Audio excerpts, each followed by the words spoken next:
श्री स्वामी समर्थ मराठी जगत या यूट्यूब चॅनलमध्ये तुमचे खूप खूप स्वागत आहे।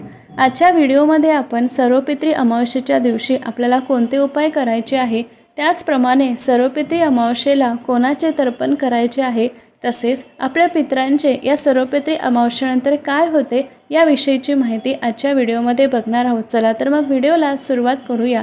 तर सर्वपित्री अमावस्या ही या पितृपक्षातील 15 सर्वात महत्त्वाचा दिवस आहे असे मानण्यात येते। कारण या दिवशी आपले पितृ परत जातात आणि लक्ष्मी आगमनाचा दिवस हा असतो। म्हणूनच सर्वपित्री अमावस्येला अनन्यसाधारण महत्त्व आहे।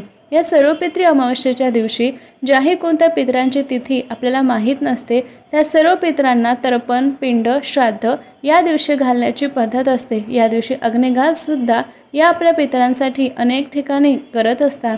तर हे जे आपले पितृ असतात, हे पितृ आपल्या घरी या पितृपक्षातील 15 15ही दिवस आपल्या घराच्या अवतीभोवती फिरत असतात, कुटमळत असतात। ते याच इच्छेखातर असतात की आपल्या सर्व इच्छा आपल्या नंतरच्या पिढीने पूर्ण कराव्या आणि त्यांना जो त्रास होत आहे त्या त्रासातून त्यांना मुक्तता द्यावी। तर या पितरांना कोणता त्रास होतो, तर जेही कोणते आपले पितृ असतात ते पितृ एकदा मेल्यानंतर त्यांना सद्गती प्राप्त झाली नाही, ते सर्व पितरांच्या याच्यामध्ये इकडे तिकडे इतरत्र भटकत राहतात।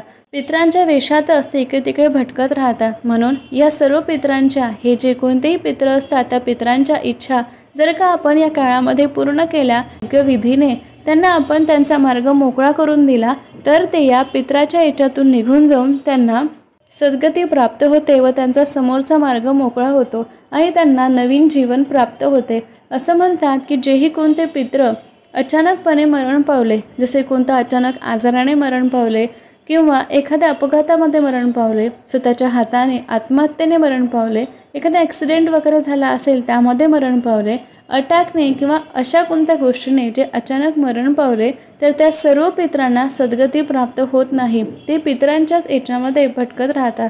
म्हणून त्यांच्या नंतरच्या पिढीने त्यांच्याविषयी असलेले सर्व विधी पूर्ण केले, त्यांच्या इच्छा पूर्ण केल्या आणि त्यांना अशी खात्री पटली की हे आपल्या मागे सर्व गोष्टी पूर्ण करत आहेत, आपल्या इच्छा पूर्ण करत आहेत। त्याचप्रमाणे आपल्या पितरांविषयी त्यांना आदर आहे, तर ते आपल्याला आशीर्वाद देऊन सर्वपित्री अमावस्येच्या दिवशी त्यांचा आशीर्वाद आपल्याला देऊन त्यांच्या समोरच्या मार्गामध्ये कार्यक्रमण करतात आणि आपल्या या पृथ्वी तलावून निघून ते दुसऱ्या ठिकाणी निघून जातात। म्हणूनच या सर्वपित्री अमावस्येच्या दिवशी आपल्याला अनेक उपाय असे करायचे असतात। ते उपाय कोणते आहेत ते आपल्या आजच्या व्हिडिओमध्ये बघणार आहोत। शेवटचा जो उपाय आहे तो अतिशय महत्त्वाचा आहे, म्हणून व्हिडिओ शेवटपर्यंत नक्की बघा। तर सुरुवातीला सर्वपित्री अमावस्येच्या दिवशी आपल्याला आपले घर स्वच्छ झाडून घ्यायचे आहे। आपल्या घरामध्ये आपल्याला पोछा मारायचे आहे। त्या पोछामध्ये थोडीशी हळद, चिमूटभर मीठ टाकून आपल्या पूर्ण घरामध्ये पोछा तुम्हाला लावायचा आहे। त्याचप्रमाणे जेव्हा तुम्ही आंघोळ करता त्या आंघोळीच्या पाण्यामध्ये पंचगव्य टाकून आंघोळ तुम्हाला करायची आहे किंवा चिमूटभर हळद टाकून किंवा थोडेसे तीळ टाकून तुम्हाला आंघोळ करायची आहे। तर आता हे सगळं झाल्यानंतर तुम्हाला मुख्य जो उंबरठा असतो, मुख्य दरवाजा असतो तो स्वच्छ पुसून त्याचे जे उंबरठा असतो त्याला हळदीचे लेपन तुम्हाला करायचे आहे। हळदीचे लेपन करण्यासाठी हळदीमध्ये थोडेसे गोमूत्र टाकावे आणि आपल्या मधातल्या तिन्ही बोटांनी समोर असे आखत हळदीचे लेपन तुम्हाला मुख्य उंबरठ्याला करायचे आहे। त्याचप्रमाणे सर्वात शेवटचा आणि अतिशय महत्त्वाचा पितृपक्षातील अतिशय महत्त्वाचा उपाय म्हणजे या दिवशी तुम्हाला तुमच्या मुख्य उंबरठ्यावर दिवा लावायचा आहे आणि तो दिवा दक्षिणेकडे वाट करून संध्याकाळच्या वेळी लावावा। त्याचप्रमाणे आणखी एक अतिमहत्त्वाचा दिवा म्हणजे तुम्हाला एका वाटीमध्ये तांदूळ घ्यायचे आहे, त्यामध्ये थोडासा कापूर घ्यायचा आहे आणि तो संध्याकाळच्या वेळेला पेटवून द्यायचा आहे। नंतर तो कापूर पूर्ण विझेपर्यंत तुम्हाला तिथेच थांबायचे आहे आणि हात जोडून आपल्या पितरांना प्रार्थना करायची आहे। चूकभूल झाले त्याला क्षमा करायची आहे। पितरांचे अष्टक येत असल्यास ते म्हणावे आणि मग घरात निघून यावे। ते वाटी रात्रभर तशीच आपल्या दारासमोर राहू द्यावी।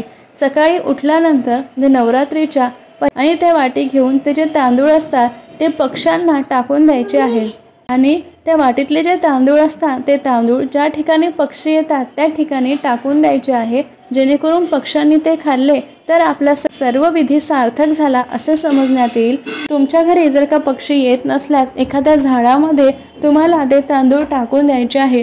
अशा प्रकारे सर्वपित्री अमावस्येच्या दिवशी अतिशय साधे आणि सोपे उपाय तुम्हाला करायचे आहे। ही माहिती तुम्हाला कशी वाटली ते सांगायला विसरू नका।